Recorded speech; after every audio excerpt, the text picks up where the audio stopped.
miswa kwazo namapa samakuru akai chiwanewe osea norumbi Baba tinova rumbidza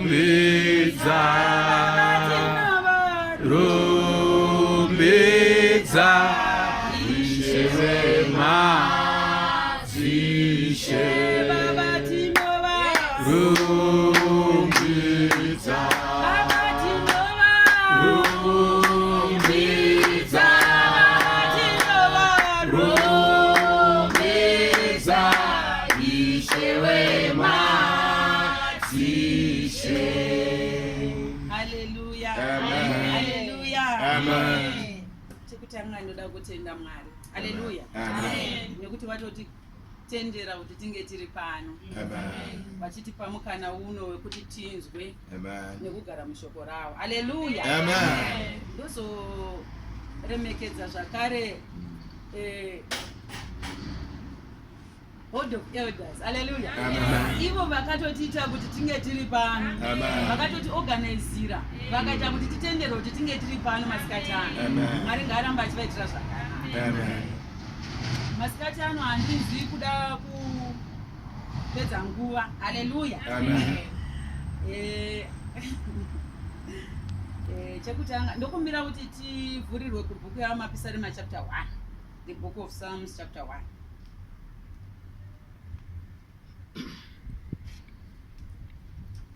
Mapisarema 1. Yes. From verse 1 to 6. Yes, Mapisarema 1 verse 1.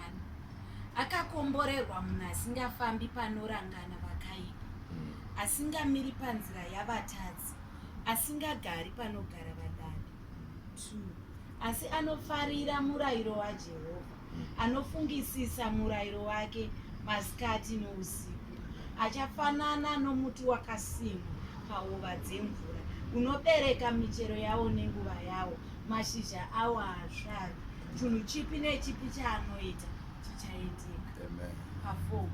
Vakaipa havana kudaro, asi vakafanana nehundi inopepereswa nemhepo. 5. Naizvozvo vakaipa havangamiri pakutongeswa navatadzi paungano yavakarurama. 6. Nekuti Jehovha anoziva nzira yavakarurama, asi nzira yavakaipa ichaparadzwa. Amen. Hallelujah. Amen. Kona miseusu wedu namati. Kuna Mwari wakatendeka upenyu hwedu. Auya pamberi penyu vana venyu masikati ano. Kumbira Mwari kuti mutaure upenyu hwedu kubudikidza neshoko renyu. Baba wangu, shoko iri chive chingwa chinobvutisa umwe upenyu hwedu. Mweya yedu idzoke yakaguta kubudikidza nembira Kristu Jesu. Amen. Hallelujah. Amen. Amen. Amen. Ndinokutenda Mwari nemukana wandapiwa. Amen. Amen. Ndichataura zvishoma. Hallelujah. Amen. Kubva kubhuku yaMapisarema iyoyi. Shoko raMwari rati wakaropafadzwa. Blessed is the man. Hallelujah. Amen. Blessed is the man. Asi munhu anzi akaropafadzwa uyu pataurwa macondition. Okay. Kuropafadzwa kwake. Amen. Hallelujah. Amen. Chandakadiscover ndechekuti vanhu tese tinoda kuropafadzwa. But we don't know the condition. Kuti tinoropafadzwa kana zvaita sei. Amen. Hallelujah. Amen. Shoko raMwari rati blessed is the man who walks not or live in the counsel of the ungodly. Okay. Hallelujah. Amen. Anzi akaropafadzwa asingafambi panorangana vakaipa. Hallelujah. Amen. Shamwari yako ndiani? Wakaropafadzwa kana usingafambi pavanenge vachirangana zvakaipa. Zvisinei nekuti zvakaipa zviri kuranganwa pamusoro pani. As long pachiranganwa zvakaipa. Hanzi iwe kana uchitenda kuna Baba haufuwani kuwanikwa uri ipapo. Amen. Hallelujah. Amen. Hanzi vasingamiri vakaropafadzwa vasingafambi panorangana vakaipa, vasingamiri panzira dzevatadzi. bhaibheri rangu rinobva rati vasingamiri hanzi rinoti blessed is the man who walks and lives not in the counsel of the ungodly, nor stands submissive or inactive in the path where sinners walk. Hallelujah. Saka kunzi pavanenge vachitaura nyaya dzavo, don't be part of them. Hallelujah. Hanzi chero kungomira usina zvauri kuita, inactively, meaning to say hauna plan yezvako, hauna any idle mind. Hanzi usagara pfungwa dzako dzisina zvakadzi occupy. Nekuti pakaita vakaipa vanenge vachifamba vachitaura vachiplana ipapo, newe you submit to them. Nekuti pfungwa dzako hadzina zvadziri kuita sei zvadziri kuita. Hallelujah. Hanzi no, sit down and relax. Kanganwa zvako so. Hallelujah. Where the scornful and the mockers gather. Makaropafadzwa vasingafambi panorangana wakaipa, vasingambiri panzira dzavatadzi, kana kugara panogara vadaki. Hallelujah. Munoziva here kuti pane vamwe tinogona, inini hangu ndogona ndichitoti ini ndiri mukristu hama dzangu, but ndiri mudadi. Hallelujah. Kana uri mudadi unopokana neshoko raMwari. Hallelujah. Saka hanzi inini ndakatona weakness yemadzimai, tine system yekuda kuti uya anonga achinzi celeb ka wese tinoda kuassociate naye. Munhu wauri kuchemera kuda kuita sayeyeye haazi here umwe wevadadi ava vari kutaurwa nezvavo, haazi here umwe vevaya vanofamba vachirangana zvakaipa. Hallelujah. Hanzi wakaropafadza anozvitsaura kubva pane zvakaipa. Wakaropafadzwa munhu asingangogari asina zvaari kuita mupfungwa dzake dzisina zvadziri kufunga. Hallelujah. Hanzi saka kana ndikasagara ndisina zvandiri kufunga ndofanira ndichifunganya nezviri. Toenda pavhesi 2. Hallelujah. Hanzi but. Hallelujah. But meaning to say wadecide kusaita izvi asi waakuita izvi. Hallelujah. Hanzi but his delight and desires are in the law of the Lord. And on his law, his precepts, the instruction, the teachings of God, he habitually meditates, ponders and studies by day and by night. Hallelujah. Ndataura kuti panzi akaropafadzwa uyu ane condition. Akaropafadzwa asingaiti izvi. Uyezve akaropafadzwa who delights in the law of the Lord. He is blessed who delights in the word of God. Hallelujah. Again, yes, kubuda pachena ipapo. Tikati chingoti lo vanhu vanofungidzira kuti maybe takutaura nezve the 10 commandments. Hallelujah. But nhasi since tine Old Testament ne New Testament, shoko raMwari rinoti takurarama pasi penyasha. Hallelujah. Through the death and resurrection of Jesus Christ. Saka kana takurarama pasi penyasha, isusu murayiro watakushanda nawo hauziziri uya only the 10 commandments. Hallelujah. Asi takutobatanidza zvese Old Testament ne New Testament kuburikidza nenyasha dzatakawanirwa naKristu Jesu. Hallelujah. Saka kuri kunzi akaropafadzwa ndiye anogarira shoko raMwari. Hallelujah. Anoriverenga siku nesikati, anofungisisa hanzi and meditates, kudigesta shoko raMwari, kufungisisa kuti shoko raMwari rinorevei, Mwari vanoda kuti ndiite. Hallelujah. Apa bhaibheri rangu rinobva radoma zvakawanda. Hallelujah. Hanzi anofungisisa nezve God's precepts, God's commands, God's charge, his statutes, my teachings, my decrees, my audience, zvese tazvibatanidza takadai, unobva wanzi ndiwo murayiro waMwari. Hallelujah. Unova ndiro bhaibheri shoko raMwari ratinotenda mariri isusu. Saka hanzi bhaibheri iyi ngatirifungisise siku nesikati kana tichida kuva vakaropafadzwa. As long usina time yekuverenga shoko raMwari, uri kure nemaropafadzwa amai angu. handizini ndadaro mapisari mari kutaura kudai kuti akaropafadzwa ndianogara mushoko raMwari nekuti ukasagara mushoko raMwari ko nzira yacho unoiwana kupi ko instruction yacho unoiwana kupi haleluya tofurira mberi verse 3 yobva yati akaropafadzwa uye angatirehwa ndiye akutaurika paverse 3 Okay. kuti he shall be like a tree planted by the riverside. Hallelujah. Amen. Hanzi anofungisisa anoverenga shoko raMwari siku nesikati achifungisisa nezvaro anofananidzwa nemuti wakasimwa muhova dzemvura or by the riverside. Okay. Hallelujah. Amen. Handiti munoziva kuti water table iri padhuze kana tiri murwizi kudarika kana tiri pano pa ground. Saka zviri kunzi uyu ari kugara mushoko raMwari uyu azvitora akazvisima muhova dzemvura. Hama dzangu, haleluya. Yes. Muti wakasimwa muhova dzemvura mese munouziva. Kazhinji kacho mumionde munoiwana imomo neimwe miti imomo. Haleluya. Muti wakasimwa muhova dzemvura wadescribe ukanzi he brings forth his fruits in season. Hallelujah. Mashizha ake haasvavi. Hallelujah. Glory. Muti wakasimwa pahova dzemvura mashizha awo haasvavi. Zvichireva kuti kana ari mwana waMwari anogara mushoko raMwari haana time yaanopererwa. Haana time yekuti anoti pfungwa dzangu hadzina zvadziri kufunga. Hallelujah. Hanzi instead yekuti ugare uri an idle mind, just take the word of God and meditate upon it. Amen. Iro rega rinodiridzira mweya wako. Haleluya. Hanzi akafanana nemuti wakasimwa pahova dzemvura unobereka michero yayo nenguva. Haleluya. God's time is different from our time. God's season is different from our season. Mwari havaiti chinhu munguva yako asi vanoita munguva yavo.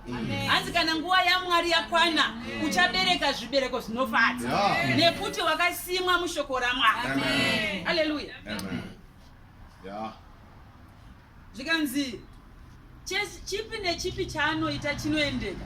Whatever he does it prospers. Haleluya. Amen. This prosperity yatiri kumhanyira kunofugamira kwese nekukwirira makomo nekudzika pasi pemvura iri kuwanikwa mushoko raMwari. Haleluya. Prosperity haidi muprofita. Prosperity haidi munhu waMwari kuda kuisa maoko. Prosperity haidi mvura kana matombo. Hanzi prosperity iringoda kudigesta shoko raMwari. Kugara uri mushoko raMwari. And that prosperity you are yauri kuchemera iyoyo yauri kushuwira nguva dzose hanzi unoiwana ikoko. Haleluya. Neniyo at one time ndakambenga ndakarasika. Ndaiti ndikanzwa kuti paita powerful men of God ndoenda ndonofugama. Baka ndikanzwa kuti shoko raparidzwa bonzi autako ndonofugama. Kusvikira ndazosanganawo nevhesi iri. Mwari wakandizarura chimwe chinhu. Kuti hama dzangu namune matambudziko zvatiri kuchema izvi hazvipedzi nechimwe chinhu, zvinopedzwa neshoko raMwari. Haleluya. Hazvidi kuti ukwire mugomo kure kure. Kwira mugomo, yes, separating yourself from others. Preparing enough time and space yekuti iwe naMwari mutaurirane shoko raMwari. Haleluya. Hanzi mhinduro dzedu dzese dziri mushoko raMwari. Nekuti mushoko imomo shoko iro rinotitsiura. Shoko iro rinotirayira. Patinochema rinotinyaradza. Haleluya. I still remember ndine rimwe dhera ndatsamwira mwana wamai vangu chaiye. Ndikati nini beta ndiende notsvaga basa kuTanzania. Ndonogara ndega. Kusina mwana wamai vangu anondinetsa. Haleluya. Munoziva ndakavhura bhuku raJohn. Zvikanzi kana usina rudo nemwana wamai vako hausati watanga kunamata. Haleluya. Ipapa inini ndandichizi inini vanhu vanotora advantage yekuti ndinonamata hama dzangu. Vanhu vanotora advantage yekuti ndinonamata. Vanhu vanonditeerera nekuti ndinonamata. Hanzi ukanzwa uri kuti inini ndakutoenda beta ndinogara ndega kuitira kuti ndinamate Mwari zvakanaka hausati watanga kunamata. Kana usina rudo haugoni kunamata. Une rudo unokanganwira. Chero akatadza 77 times 7. Unoramba uchimukanganwira. Uchimuda. Uchimunamati. Tine hama dzedu dzakarasika dzisingazivi Mwari. Dzatigere nadzo dzatakasiya kumisha nedzatigere nadzo. Wandinonyasoziva kuti uyu munhu unoroya. Wandinonyasoziva kuti uyu munhu handidi. Iyeye hanzi muratidze rudo. Aone Mwari waunonamata. Kubudikidza nemabasa unenge waita. Hanzi ipapo unenge watanga kunamata. Amen. Ndikafamba nebhaibheri rangu. Ndichiri ini hangu amai wewe ndinonamata. Vanhu vanondijairira. Vanuka avamizivi. Unoziva munhu anonamata ane problem yemwane muthu wese vanongomuteerera. Vari kuda kuona Mwari ari mauri. Kana ukadzidza shoko raMwari ukagarira mushoko rinokurayira rokupa ma-advice nema-ideas ekuti kana zvikauya zvakadai iwe rudo unoruratidza sei obva wagona kunamata. Haleluya. Shoko raMwari munoziva kuti rinonaka hama dzenyu. Handinzi kuda kuramba ndichipedza nguva yenyu, asi ndinoda kuti zvinhu zvatanzwa izvi haina kugumira ipapo. Hanzi akafanana nemuti akasimwa pachivawa dzemvu. Ndikatarisa panapa anoda blessing yaIsaac ndiani? Isaac anonzi kwakanga kuine nzara asi akarima akakohwa 7 whatever folds. Handiti even ikaita 2 times zvaona vanhu unonzwa kuti Mwari variko. Izvozvi tikati anoda blessing yaIsaac ndiani? Tese tinoti tinoida. Hanzi kana uchida that blessing of Isaac gara mushoko raMwari. Ndomo uchaiwana.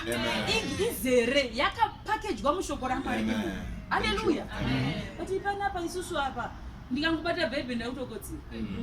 Ndinoda nyasha dzaMwari. Pandinoda inini ndakazoudza mwe ndikanoziva mapirisi ekutsvaga hope. Musachira kuenda kuchipatara munotsvaga mapirisi ehope. Ukangobata bhaibheri hama dzangu ukarivhura so vakakomborerwa hama dzangu hapana. Hanzi chinonzi kunamata, vanhu vanoti kunamata kwakaomanga. Kunamata hakuna kuoma. Kugara mushoko ndo kunoda self discipline. Ende uri wega hauzvigoni. Nekuti Pauro akati zvandinoda kuita nemwoyo wangu nyama yangu inoramba. Zvandisingadi kuita nemwoyo ndo zvandinoona ndichiita. Ende ukagara wakadaro unotongoona paunovhura bhaibheri wonzwa hope. Usafungoti inyasha. Hanzi ndinenda kupinda mumweya. Aiwa kumbira nyasha kuna Mwari. Kuti Mwari pandinoverenga shoko renyu batsirai mweya wangu ndiwe so attended shoko raMwari kuti ndizwe kutaura kwenyu. Nekuti shoko renyu riri kutaura kuti mushoko imomo ndo mune breakthrough penyu. Ndo mune kupora kwemarwadzo angu. Ndo mune kudzoka kwemarriage yangu yakaputsika. Ndo mune kunzwisisa kwevana vangu. Ndo mune kubudirira kwangu nevana vangu. Imomo mushoko imo. Haleluya. Amen. Shoko raMwari rati gara mushoko. Hanzi gara mushoko ndo mune mhinduro dzako dzese. Ungangotsanya chero ukatsanya 10 days kana 40 days kana usiri kugara mushoko raMwari. Mhinduro dzacho so. Thank you. Semunhu atsanyira pasina. Haleluya. Pane yakavhuriswa nachaplain rimwe zuva yekuti hanzi munoti tinotsanya asi Mwari hamusi kutinzwa nekuti hamusi kugona kuteerera murayiro. Murayiro wandakaona ndikabatisisa mukuru unondipa mufaro nguva dzose ndimapisa remachapter 1 anoti akaropafadzwa. Blessed is the man. Pacho panobva kuti happy is the man. Kubudirira kurimo mumunhu anogara mushoko raMwari. Ende mhinduro dzako dzese dzawanga uchichemera dzawakaenda kuna profeti vakasa kudoma.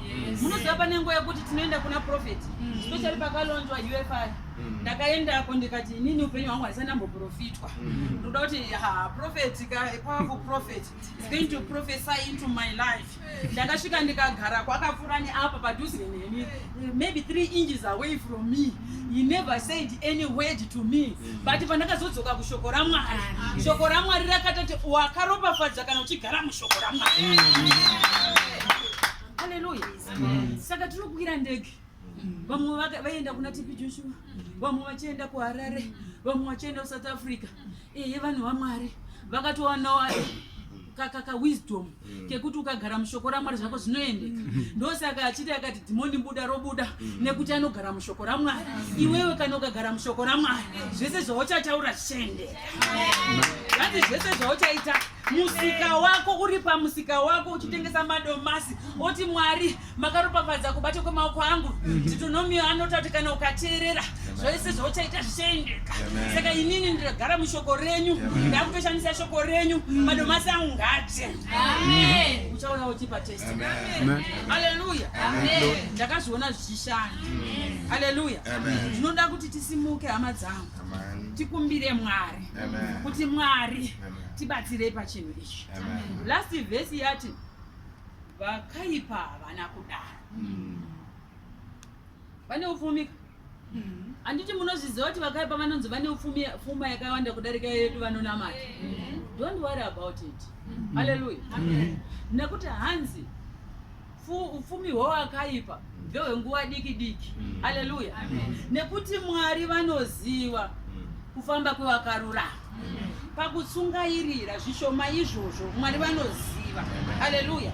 And God is going to establish the works of your hands. God is going to establish pazvishoma izvozvo zvine kutendeka mukati. Hallelujah.